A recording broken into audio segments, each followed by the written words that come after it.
Aleluia, aleluia, aleluia, aleluia, aleluia, aleluia, aleluia, aleluia.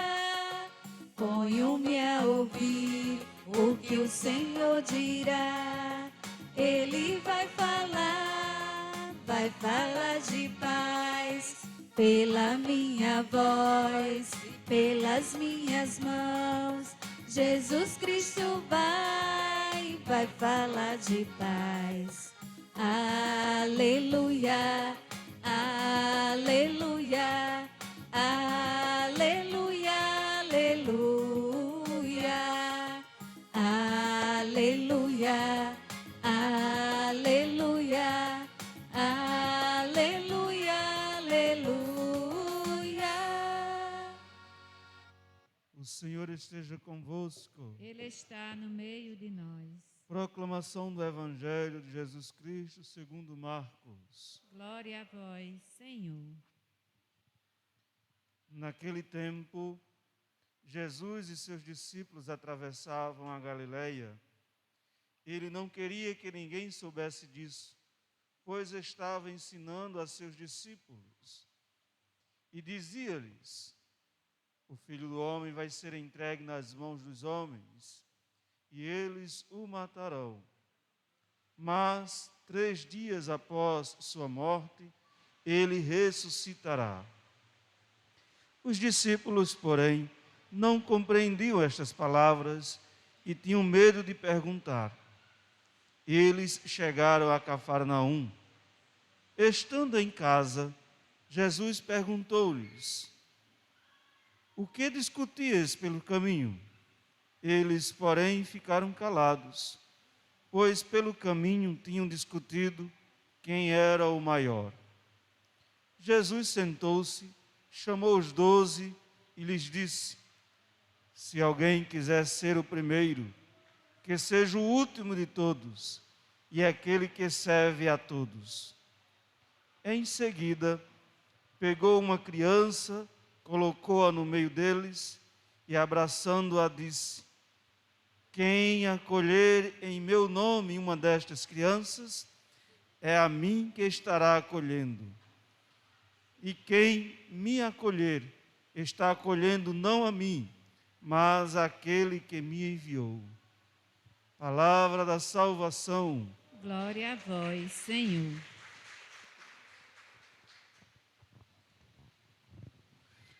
Querido diácono Márcio, prezada comunidade, continuemos a nossa catequese.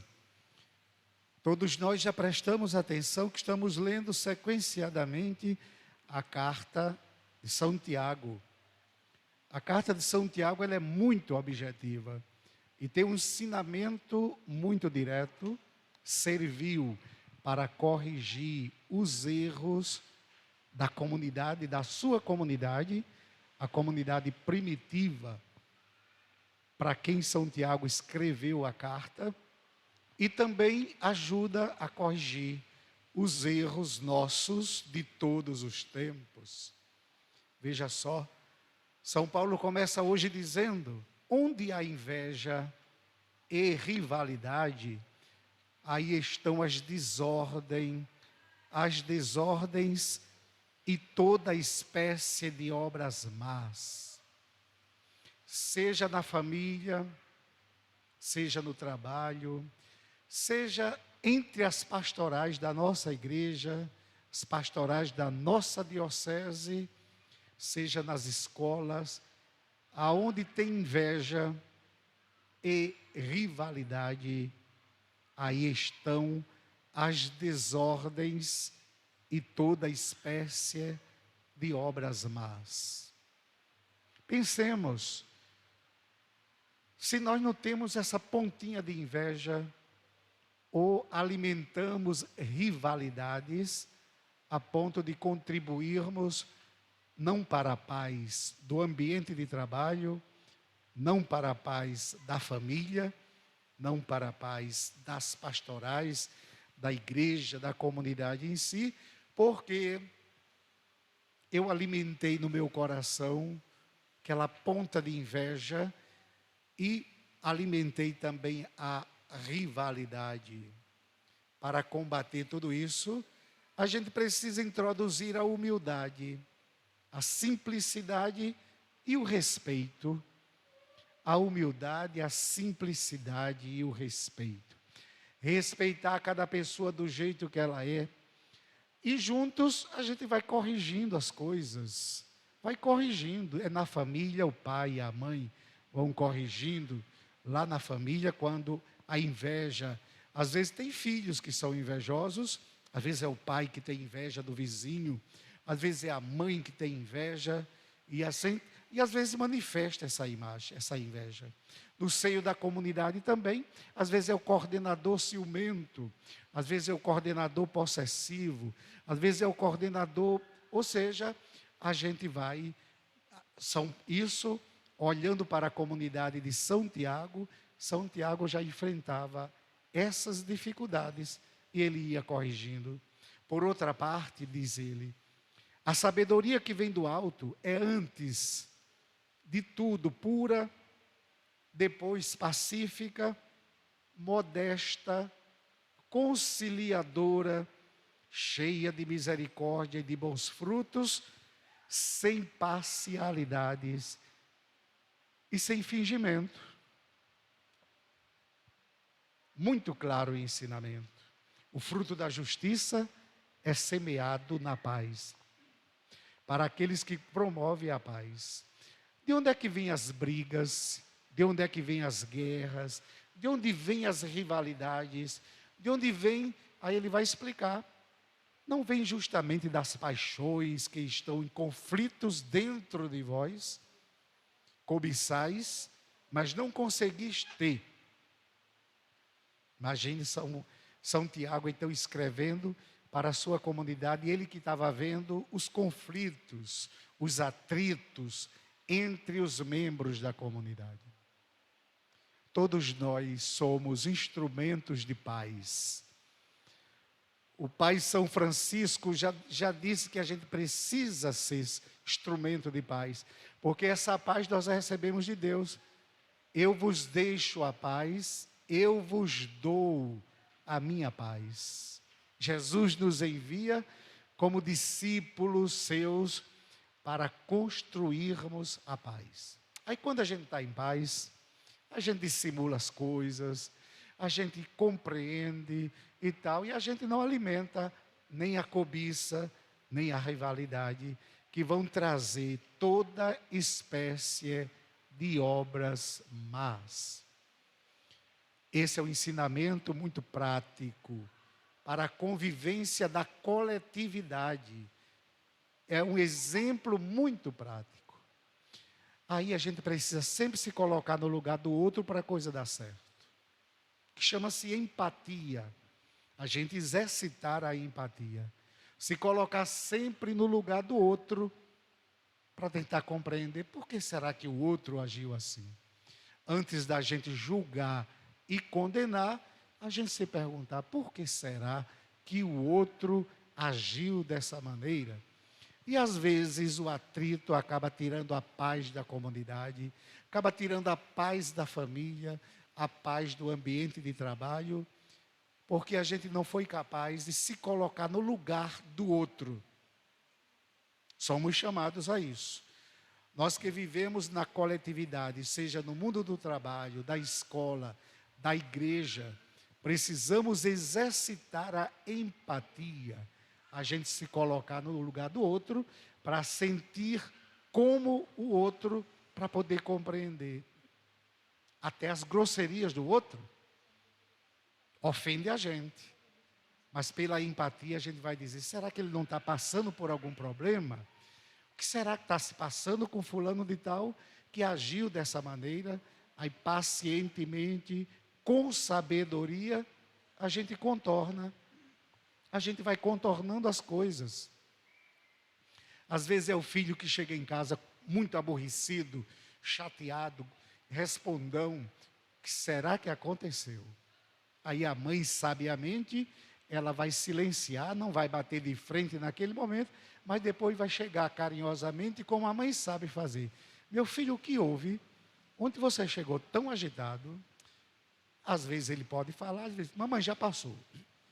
É, meu filho, passou, mas você deixou um estrago. Você estragou o ambiente da nossa família agindo daquela maneira. Mas vejam só, Jesus experimentou isso. Estava Jesus ensinando lá, atravessando a região da Galileia, indo para Cafarnaum, e os discípulos estavam conversando, e ele foi ensinando aos discípulos. Olhem, preste atenção. Quando a gente for a Jerusalém, eu serei preso lá em Jerusalém, vão bater em mim, serei morto, e eu vou ressuscitar no terceiro dia. Os discípulos ficaram chocados com isso. Como é que vai acontecer isso com o mestre? Aí é Pedro, noutra versão do evangelho, é Pedro que vai chegar perto e vai dizer: não, Senhor, nada de mal vai te acontecer, porque eu sou capaz de dar a vida pelo Senhor. Quando chegam em Cafarnaum, Jesus pergunta: sobre o que vocês estavam conversando no caminho? Eles se entreolharam, porque entre o caminho eles estavam conversando quem seria o maior entre eles. Quem é? Jesus vai morrer, e quem é que vai ficar no lugar dele? Quem é que vai ser o chefe daqui para frente? E Marcos, o evangelista Marcos, é o único dos 4 evangelistas que não encobre os defeitos dos discípulos. Ele apresenta os discípulos na sua convivência com todos os defeitos, para mostrar que é a humanidade, era o modelo para todos os grupos humanos. Não existe humano perfeito, logo não existe convivência perfeita, logo não existe a perfeição nos relacionamentos. Jesus então olhou para eles e disse: não deve ser assim entre vocês. Quem quiser ser o maior, seja o empregado dos outros, seja o servo dos outros. Na lógica do evangelho vai ensinar Jesus que o maior não é o que é o mais inteligente, não é o que sabe melhor fazer as coisas, não é o que procura os altos padrões da sociedade, o que tem mais riqueza, o que tem mais prestígio. Ele vai dizer: o maior é o que serve mais. E ele deu o exemplo: vós dizeis que eu sou vosso mestre e Senhor, e de fato eu sou. Pois se eu, vosso mestre, vos lavei os pés, é para que vocês façam a mesma coisa uns com os outros. Aí ele pegou a criança e deu a lição: quem não se tornar como as crianças, quem não tiver um coração de criança, não entrará no reino dos céus. E no meu coração e no seu coração, o que é que se passa? O mundo nos convida a ocupar os primeiros lugares, em tudo, a ser o melhor, a ser o mais importante, o mais poderoso. Nós somos tentados sempre com as três idolatrias que dominam, que reinam sobre o mundo: o ter, o poder e o prazer. Todos os pecados, a gente já sabe que eles vêm do ter, do poder e do prazer. A sede que a gente tem de mandar nos outros, de dominar o outro, de ser melhor do que o outro, mais importante do que o outro, alimenta a nossa arrogância, alimenta o nosso orgulho. Prestemos atenção a isso. Aí pode ser que nisso tudo a gente peque humilhando o outro. Humilhando o outro. Aí na lógica do evangelho nós já sabemos: o humilhado será exaltado e o exaltado será humilhado. Logo, pegou o Evangelho, leu o Evangelho nos quebra todo, nos faz em pedaços. E a gente tem que se recompor, não na visão do mundo, mas na visão do Evangelho. Entre vós não deve ser assim. Quem quiser ser o maior, seja o servidor de todos. Estejamos atentos, porque onde há inveja e rivalidade, aí estão as desordens e toda espécie de obras más. A inveja mata. Olhe agora para dentro do seu coração. Meu Deus, será que eu já senti inveja alguma vez? Será que agora eu estou sofrendo tanto, eu estou agora tão revoltado, tão decepcionado, porque eu senti inveja? Vamos pedir perdão a nosso Senhor. Se por um segundo a gente chegou a experimentar este sentimento, que é uma coisa muito, muito complicada, e tira a nossa paz e tira a paz do outro. Pois então, durante essa semana, vamos usar a humildade, a simplicidade e o serviço aos outros. Quem não vive para servir, não serve para viver. Quem quiser ser o maior, seja o servo de todos. Essa é a lógica do Evangelho. Amém. Creio em Deus.